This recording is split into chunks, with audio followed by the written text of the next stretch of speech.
They're big, they're obvious, and they're loud. But even with all those disadvantages, these giant radar planes rule the sky. And no one can shoot them down. Today, we reveal how these massive flying radars secretly control the entire battlefield and why NATO is retiring them. Once upon a time, spy planes were sleek like the State Route 71 Blackbird, slipping into enemy airspace undetected. But today those silent ghosts are gone. They've been replaced by giant, slow, noisy planes that look like flying saucers. But don't be fooled by their appearance. These planes are the eyes and ears of NATO, silently watching over the battlefield for hours. Welcome back to the channel. It all starts with this question. What does AWACS stand for? AWACS stands for Airborne Warning and Control System. That's quite a mouthful. But once you understand what it means, you'll see why it's so important. Think of these planes as the eyes and ears of the battlefield. They're constantly watching and listening for anything suspicious. When they spot something, they can warn the troops on the ground or in the air and help coordinate an attack if needed. But what do they actually look like? AWACS planes are usually based on regular passenger planes like the Boeing 707. You might recognize that name from the CIA's famous spy plane of the 1960s. But instead of being used for spying, these planes are used for surveillance and control. They have a spinning radar dome on top, which is the most obvious sign that it's an AWACS plane. So how do they work? AWACS planes use powerful radar systems to scan the skies. The radar sends out radio waves that bounce back when they hit an object. By measuring how long it takes for the waves to come back, the radar can tell how far away the object is. It can also tell the plane's speed and direction. This way, the plane can keep track of everything that's happening in the sky, even in bad weather. One of the most important things that AWACS planes do is provide early warning of incoming attacks.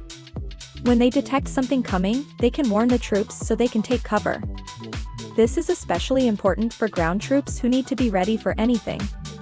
But AWACS planes aren't just for detecting attacks. They're also used for air traffic control. They can help guide planes through busy airspace and make sure they are not getting too close to each other. This is important for safety reasons, but it also helps to keep the battlefield organized. In fact, AWACS planes are the backbone of NATO's air defense system. They're responsible for tracking incoming aircraft and missiles and coordinating the response. This includes activating other parts of the air defense system, such as surface-to-air missiles and anti-aircraft guns. So what's the best part about AWACS planes? They can stay in the air for a really long time. Some of them can fly for up to 11 hours without refueling. This means that they can watch over the battlefield for a long time without getting bored. Plus, they can fly at very high altitudes, up to 35,000 feet in the air. This gives them a great view of the battlefield and makes it hard for enemies to target them. Meet the E-2 Sentry, NATO's main AWACS plane. This massive plane is equipped with a huge 30-foot rotodome radar. This radar is so powerful that it can track more than 600 targets at once.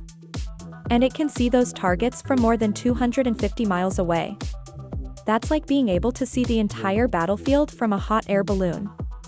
The E-2 Sentry is a modified Boeing 707 and has 4 engines that allow it to fly at high speeds and altitudes. It can reach a maximum speed of 575 miles per hour and a service ceiling of 39,000 feet. This makes it one of the fastest and highest flying planes in the world. But what about those propellers? Why does it have them?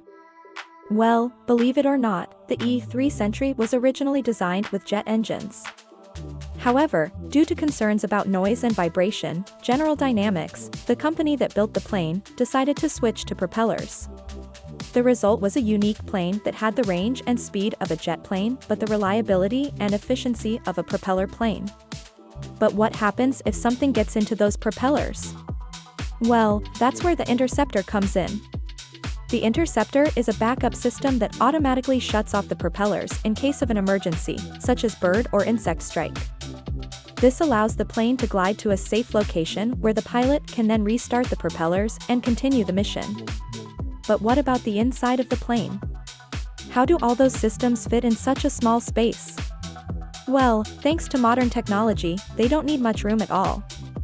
All of the plane has systems are integrated into a single console that fits in the back of the plane. This console is controlled by a team of 3 operators who can monitor all of the plane has systems and make sure everything is running smoothly. You might be wondering, why do AWACS planes have such big radar dishes? Well, it's because they need to be able to see everything around them. The radar dish is mounted on top of the plane, which allows it to rotate 360 degrees. This means that it can see everything that's happening in the sky, no matter where it's facing. Plus, it can look down to see what's happening on the ground. This gives the plane a complete view of the battlefield and helps it to spot potential threats. But what happens when the AWACS plane spots a threat? Well, it's up to the pilots to decide how to respond. They can choose to ignore the threat, intercept it themselves, or alert the troops on the ground. It all depends on the situation.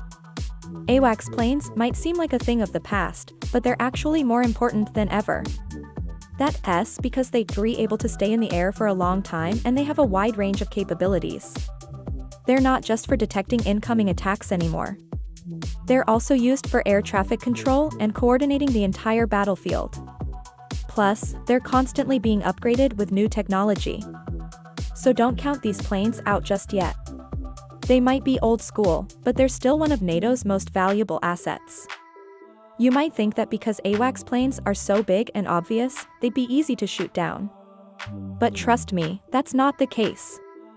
They might be loud and easy to spot, but they also have some pretty cool defenses. First off, they never fly alone. They're always protected by fighter escorts. These fighters are there to intercept any incoming threats before they get too close. And they also form a protective ring around the AWACS planes. Second, AWACS planes are part of a larger air defense system. They work together with surface-to-air missiles and anti-aircraft guns to create a shield over the battlefield. So even if a missile gets through the fighter escort, it won't get far before it's shot down. Third, AWACS planes are equipped with electronic countermeasures. These systems are designed to confuse enemy missiles and radar. They emit a cloud of electronic noise that makes it hard for enemy missiles to lock onto the plane. Plus, they can jam enemy radar, making it hard for them to track the plane. And finally, AWACS planes are moving targets. They're constantly flying around, which makes it even harder for enemy missiles to hit them. Plus, they fly at very high altitudes, which makes it even harder to reach them. So don't worry, these planes are in good hands. They might be sitting ducks to the untrained eye, but they're actually pretty safe. Let's go back to that incident in January 2024 when Ukraine allegedly shot down a Russian A-50 AWACS plane over the Azov Sea. The plane was hit by a Patriot missile and managed to land back at the Russian base in Crimea. Now, Russia claims that the shootdown was an accident and that the plane was hit by friendly fire. But Ukraine insists that it was a successful intercept. Either way, the incident highlights how vulnerable AWACS planes are. If they're not properly protected, they could be shot down and taken out of the fight. Now, what would happen if a country lost its AWACS planes? Well, it would be pretty bad, let me tell you. Air defense systems rely on AWACS planes to track incoming aircraft and coordinate the response. Without them, air defenses would be thrown into chaos. There'd be no way to keep track of what's going on in the sky. So the country would be wide open to attack. Plus, air traffic control wouldn't work.